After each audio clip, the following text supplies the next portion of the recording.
ಇನ್ನು ಮುಂದೆ ನಿಮ್ಮ ನೆಚ್ಚಿನ ಧಾರಾವಾಹಿಗಳ ಫುಲ್ ಎಪಿಸೋಡ್ಗಳು ಸನ್ ನೆಕ್ಸ್ಟ್ ಆಪ್ನಲ್ಲಿ ಮಾತ್ರ. ಮಂತ್ರ, ಅಚ್ಚು ಮನೆಗ್ ಬಂದಿದ್ದಾಳೆ. ನಿನ್ ಕೈ ರುಚಿ ನೋಡಿಲ್ಲ. ಒಂದಷ್ಟು ತಿಂಡಿಗಳನ್ನ ಮಾಡ್ಬಿಡು, ಹೊಟ್ಟೆ ತುಂಬಾ ತಿನ್ಕೊಂಡ್ ಹೋಗ್ಲಿ, ಸರಿನಾ? ಬೇಕಾದ್ರೆ ನಾನ್ ಸಹಾಯ ಮಾಡ್ತೀನಮ್ಮ. ಏನು ಬೇಡ, ನೀನ್ ಬೇರೆ ಕೆಲ್ಸ ನೋಡ್ಕೋ. ಆಯ್ತಾಯ್ತು. ಹಾ, ಹೋಗು ಮಂತ್ರ. ಹಾ,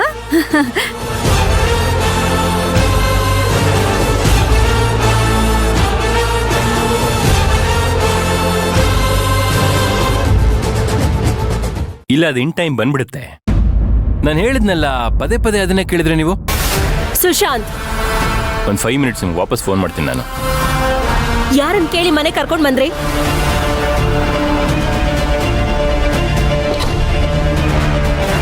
ಇದೇನಿದು ಹೊಸದಾಗಿ ಕೇಳ್ತಿದ್ಯಾ? ನಾನು ಯಾರನ್ನ ಯಾಕೆ ಕೇಳಬೇಕು? ಆ ವೀರಣ್ಣ ನಮ್ಗೆ ಎಷ್ಟು ದೊಡ್ಡ ಸಹಾಯ ಮಾಡಿದ್ದಾರೆ.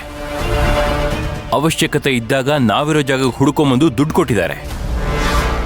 ನಮ್ಮ ರಾಘವ್ ಸಾವು ಬದುಕಿನ ಮಧ್ಯೆ ಹೋರಾಡ್ತಿರ್ಬೇಕಾದ್ರೆ ಅವ್ರ ತಂಗಿ ಅರ್ಚನಾ ಬಂದು ಆರೈಕೆ ಮಾಡಿದ್ದಾರೆ, ಬದುಕಿಸ್ಕೊಟ್ಟಿದ್ದಾರೆ.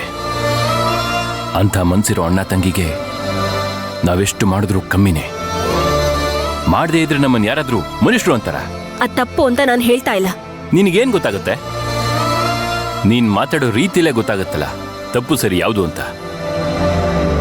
ಆದರೆ ನನಗನಿಸ್ತಿದೆ, ನನ್ನ ಮುಂದಿನ ಭವಿಷ್ಯಕ್ಕೋಸ್ಕರ ಸರಿ ಯಾವುದು ತಪ್ಪು ಯಾವುದು ಅಂತ ನನಗನ್ನಿಸ್ತಾ ಇದೆ. ಇದಕ್ಕಿಂತ ಇನ್ನೊಂದು ಮುಖ್ಯವಾದ ವಿಷಯ, ಏನು? ಅವ್ರು ನಮ್ಮ ವ್ಯವಹಾರದಲ್ಲಿ ಪಾರ್ಟ್ನರ್ ಆಗಿದ್ದಾರೆ.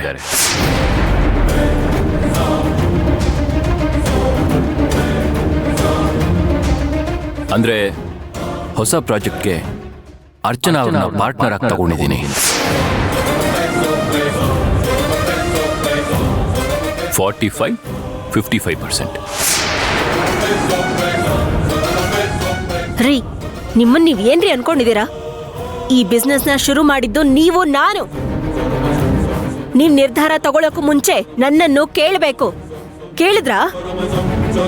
ನನಗೊಂದ್ ಮಾತು ಕೇಳ್ಬೇಕು ಅಂತ ಕಾಮನ್ ಸೆನ್ಸ್ ಇಲ್ಲ? ಈ ನಿರ್ಧಾರ ಯಾರನ್ನೇ ಕೇಳ್ ತಗೊಂಡ್ರೆ? ಇದಕ್ ನಾನು ಯಾವುದೇ ಕಾರಣಕ್ಕೂ ಒಪ್ಪಲ್ಲ. ನೀನೇನು ಒಪ್ಪು ಅಂತ ನಾನು ಕೇಳ್ತಿಲ್ವಲ್ಲ, ನಾನು ಹೇಳ್ತಿದ್ದೀನಿ ಅಷ್ಟೇ. ನೀವ್ ಹೇಳ್ತೀರ ಅಂದ ತಕ್ಷಣ ನಾನು ಕೇಳಲ್ಲ. ನಿಮ್ ಕಣ್ಣಿಗೆ ನಾನು ಹೆಂಗ್ ಕಾಣಿಸ್ತಾ ಇದ್ದೀನಿ? ಹುಚ್ಚಿ ತರ ಕಾಣಿಸ್ತಾ ಇದ್ದೀನಾ? ಸುಶಾಂತ್, ನಿಮ್ಮನ್ನೇ ಕೇಳ್ತಾ ಇರೋದು. ನಗ್ಬೇಡಿ, ಉತ್ತರ ಕೊಡಿ. ಏನು ಉತ್ತರ ಕೊಡ್ಲಿ? ದೇವಸ್ಥಾನಕ್ಕೆ ಹೋಗಿ ತಾಳಿ ಕಟ್ಕೊಂಡೆ ಅಂತ ಹೇಳ್ದಲ್ಲ, ನನ್ನನ್ನು ಕೇಳ ಕಟ್ಕೊಂಡೆ.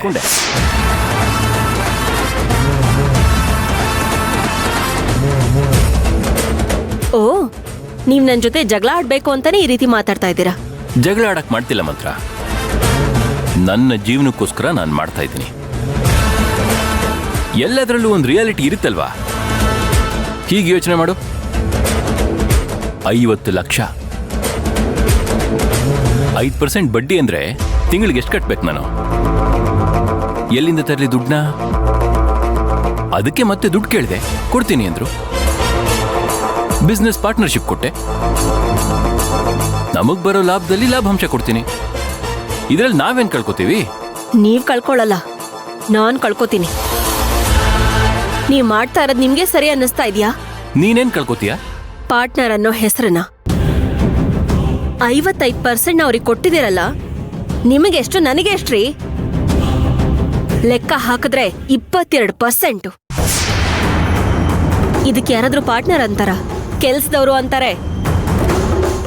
ನೀವ್ ಮಾಡಿದ್ದು ನಿಮ್ಗೆ ಸರಿ ಅನ್ನಿಸ್ಬೇಕು. ಸರಿ ಅನ್ಸಿದ್ದಕ್ಕೆ ಮಾಡ್ತಾ ಇರೋದು. ಇನ್ನೊಂದು ಮುಖ್ಯವಾದ ವಿಷಯ ಏನಪ್ಪಾ ಅಂದ್ರೆ, ನಿನ್ನ ಪರ್ಮಿಷನ್ ತಗೊಂಡೇ ಮಾಡ್ಬೇಕು ಅಂತ ಏನೂ ಇಲ್ಲ. ನಿರ್ಧಾರನ ನಾನೇ ತಗೋತೀನಿ. ಅವ್ರನ್ನ ಕರ್ಕೊಂಬಂದಿದ್ದೀನಿ. ಮಂತ್ರ, ಅದೇನೋ ಹೇಳ್ದಲ್ಲ ನೀನು, ತಾಳಿ ಕಟ್ಟಿದ್ರೆ ಗಂಡ ಹೆಂಡತಿ ತರ ಇರಬೇಕು ಅಂತ. ಹಾಗಾದ್ರೆ ಬೇರೆ ಏನು ಮಾತಾಡಬೇಡ, ಏನು ಯೋಚನೆನೂ ಮಾಡಬೇಡ. ಗಂಡ ಹೇಳೋದನ್ನ ಸುಮ್ಮನೆ ಮಾಡೋದನ್ನ ಕಲಿ. ಹೊರಗಡೆಯಿಂದ ಒಬ್ಬರನ್ನ ಕರ್ಕೊಂಬಂದಿದ್ದೀನಿ, ಅವರು ನಮ್ಮ ಅತಿಥಿಗಳು. ಅವ್ರನ್ನ ಚೆನ್ನಾಗಿ ನೋಡ್ಕೋಬೇಕಾಗಿರೋದು ನಿನ್ ಧರ್ಮ, ನಿನ್ ಜವಾಬ್ದಾರಿ. ಅದನ್ನು ಮಾಡು. ಅಂದ್ರೆ ಹೆಂಡತಿ ಆದವಳು ಗಂಡ ಹೇಳಿದ್ದನ್ನ ಮೌನವಾಗಿ ಕೇಳಿಸ್ಕೋಬೇಕಾ? ಅವಳಿಗೆ ಸ್ವಂತ ಡಿಸಿಷನ್ನೇ ಇಲ್ವಾ? ಜವಾಬ್ದಾರಿ ಇಲ್ವಾ? ಕೇಳಿದೆ ಏನ್ ಮಾಡ್ತೀಯಾ? ಇದೆ. ನಿನ್ನ ಜಾಗದಲ್ಲಿ ನನ್ ಶಾಂತಿ ಇದ್ದಿದ್ರೆ ಅತಿಥಿ ದೇವೋಭವ ಅಂತ ಸತ್ಕಾರ ಮಾಡ್ತಿದ್ಲು. ನಿಂತರ ಈ ತರ ಪ್ರಶ್ನೆಗಳನ್ನ ಕೇಳ್ತಾ ಇರ್ಲಿಲ್ಲ. ನೋಡೋ, ಅವರು ಪಾರ್ಟ್ನರ್. ಅದಕ್ಕೆ ಬೇಕಾಗಿರೋ ಡಾಕ್ಯುಮೆಂಟ್ಸ್ನ ರೆಡಿ ಮಾಡ್ಕೊಂಡ್ ಬರ್ತೀನಿ. ನನಗೆ ಕೆಲಸ ಇದೆ. ನಾನು ನಿನಗೆ ಹೇಳಿದ ಕೆಲಸನ ಮಾಡು.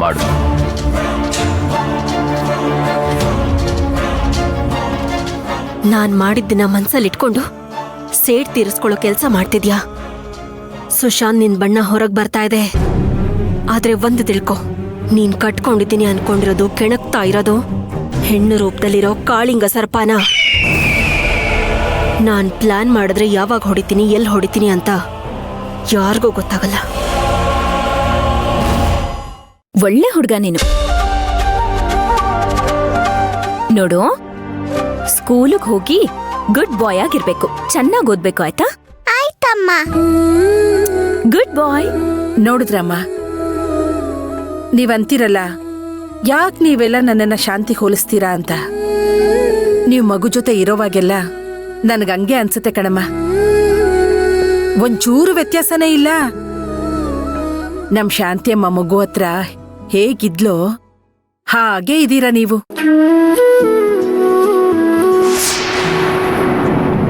ಮಿಸ್ಸಮ್ಮ ಬಾಯ್.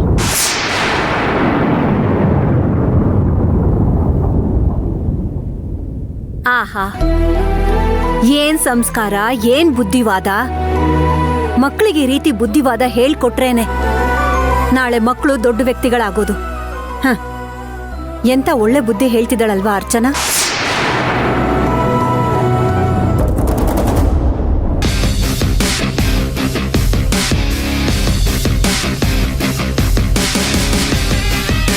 ತಿಂಡಿ ರೆಡಿ ಆಯ್ತಮ್ಮ? ಆಗಿದೆ ಅತ್ತೆ. ಇಷ್ಟು ಬೇಗ ಮಾಡ್ಬಿಟ್ಯಾ? ಜಾಣೆ. ಸರಿ, ನಾ ತಗೊಂಡು ಹೋಗ್ತೀನಿ ಬಾ. ನಾನ್ ತರ್ತೀನಿ, ನೀವು ಹೋಗಿ ಕೂತ್ಕೊಳ್ಳಿ.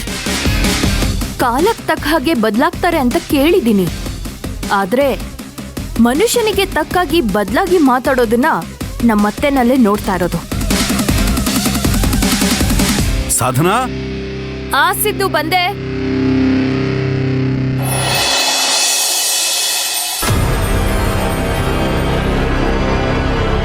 ಸಾಕಮ್ಮ, ಸಾಕ್ಬಿಡು.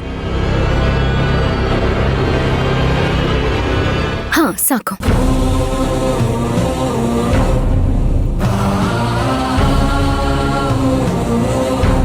ಅಮ್ಮ, ಸಾಕು.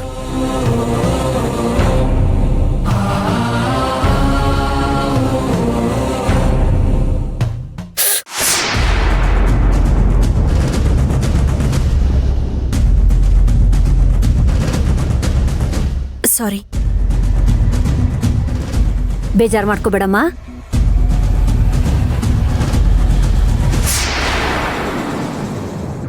ಮಂತ್ರ, ಚಟ್ನಿ ಯಾಕೆ ಚೆಲ್ಲಿದ್ಯಾ?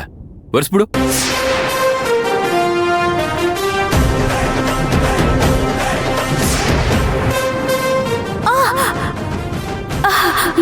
ಶಾಂತಿ, ಸ್ವಲ್ಪ ಕಾಮನ್ ಸೆನ್ಸ್ ಇಲ್ವಾ ನಿನ್ಗೆ? ಬಂದವ್ರ ಮುಂದೆ ಹೀಗೆ ನಡ್ಕೊಳ್ಳೋದು. ಅವ್ರೇನ್ ತಿಳ್ಕೊಳ್ಳಲ್ಲ, ಬೇಕು ಅಂತ ಮಾಡಿದ್ರೆ ಅಂತ ಅನ್ಕೊಳಲ್ವಾ? ಹಾ, ಸರಿ, ಹೇಳಿ ಮಾಡೋಣ ಬಿಡಿ.